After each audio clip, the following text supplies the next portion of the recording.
David, it's been a while since we've caught up. Obviously, a lot's happened since then. How are things going with you? Yeah, great, thank you. It's obviously, as we know, it's a moving ball, isn't it? COVID. I've had fantastic news this week about the fact that we're going to be the first in the world to get the vaccine. So I think that's a big relief for everybody, and certainly it's put a smile on a few people's faces. Football-wise, obviously, we've also got the good news that fans are going to be let back in. I think we're going to talk about that later. From the point of view of everything else, business, and which obviously supports the football club, I made a big point about that in my sort of COVID series earlier in the year. Luckily, we're in a business that's been really good. So overall, things are really good. Thank you. You mentioned fans there. Obviously, fans have been welcomed back by Southport this weekend, and by all accounts, it's been really successful. Hopefully, we're hoping to go into Tier 2 to be able to welcome fans into Mill Farm. How important are they to the football club, getting them back in? Well, I think anybody who's been getting the football fix. I've been lucky that I've been able to go to the games, as have you, and we sat next to each other a couple of times.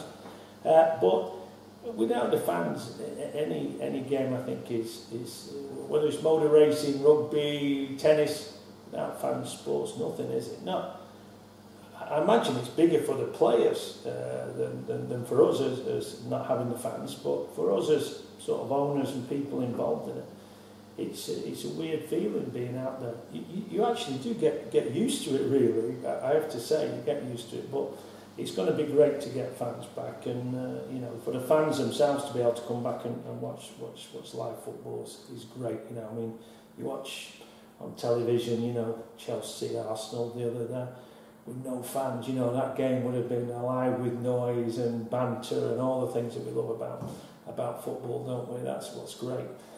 Unfortunately, although fans are going to be allowed back, we're not going to be allowed away fans, and I do think that away fans contribute massively to atmospheres, don't they? It's great just to have the home fans, but the home fans can't have banter without the away fans.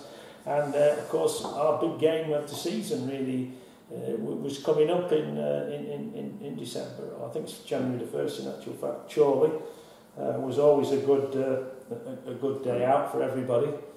Unfortunately, that won't happen, but at least we're going to get our own fans, and other clubs are going to get their own fans back in the ground on a limited basis.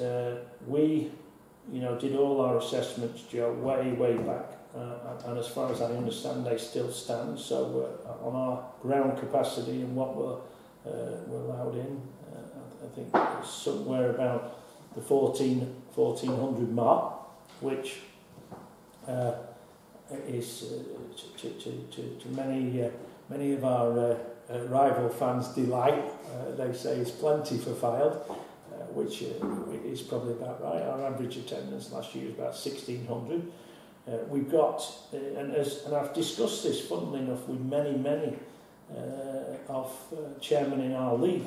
Non-league football tends to have a lot older demographic than normal for many reasons, I suppose, safety and money and travel and all those kind of things. So despite the fact that people become back, I still think, and I'm actually surprised myself how many older people are still quite worried about coming out into the public. So although we've got that 1,400 capacity, I don't think necessarily a lot of our older fans will be still comfortable coming to the ground, but the point is they'll be able to come if they want, and we've been fantastically COVID compliant since this started. Our stadium, I suppose, is equipped to be COVID compliant. Many aren't, they're old grounds. It's really difficult, but we're really prepared. So anybody who's out there who is considering coming back and is, shall we say, concerned possibly about safety, I can assure them that our ground really is up to spec on that, and they'll be welcome back when we can do that. Looks like it could be, there's two possibilities, Joe. I think that, first of all, it could be for an FA Trophy game if we get drawn at home. December the 19th is the absolute first date. I think there's a 2-week review, as you mentioned about the tier system. So if we come out of tier 3 into tier 2, the first available game would be on Saturday the 19th. We don't know whether we weren't. My gut feeling at the moment, unfortunately, is I think that we won't come out of tier 3 until after Christmas. But maybe we will. But if we do, that will be the first game. If we're drawn away in the trophy for that game, then the first game will be, in actual fact, will be that Chorley game I talked about, which will be January the 1st. Yeah, we've got that to look forward to, and hopefully nothing happens in the meantime. All the news at the moment looks good, but you never know with COVID, do you? You spoke there about the work that we've been doing off the field. We've been doing some pretty good work on it as well. What's your take on the start to the season so far? Yeah, well, I spoke to, and just to let everybody know, sort of topical subject, I suppose. I spoke to Jim just before he went into hospital, and as hopefully everybody's got the news, the operation, touch wood, so far has been successful. Jim's up and speaking, and I think he's the first day walking today, possibly, so he's on his road to recovery, which is great news. But I spoke to him before he went in, and I said, Jim, like I told you, this is a tough league, and my experience and I've been through all the leagues from the very bottom to the National League, and whatever league you're into, any league, at any level of football, you have to go a long way down to find really bad teams and bad leagues, and certainly Conference North, as you've probably seen, Joe. It's some good sides in there. I think there's 6 ex-football league sides in that league. The good sides, well organised, all the things all those sound bites that you hear. So there's no gimmies. If you don't turn up, you're going to get turned over. If you're not on, you're going to get turned over, and we saw that, didn't we, on Tuesday night? There we are, 3-2, 3 minutes of extra time. Those lads, they've worked all day. They've been to Spennymoor on Saturday. They worked all day, then come on a coach from Bradford over the top. But they put a shift in. They're part-time, we're full-time. But you can't let your guard down, and that showed. So it's a tough league, and I think Jim, to be fair, and Chaddy and all the management team have been, I wouldn't say shocked is the wrong word, but I think surprised at the standard of football that's played in this division, and it's not going to be easy. So we've got 21 points from 10 games, 2.1. If we get 2.1, we'll go up for the rest of the season. That's enough to be champions. So I think we've had a good start.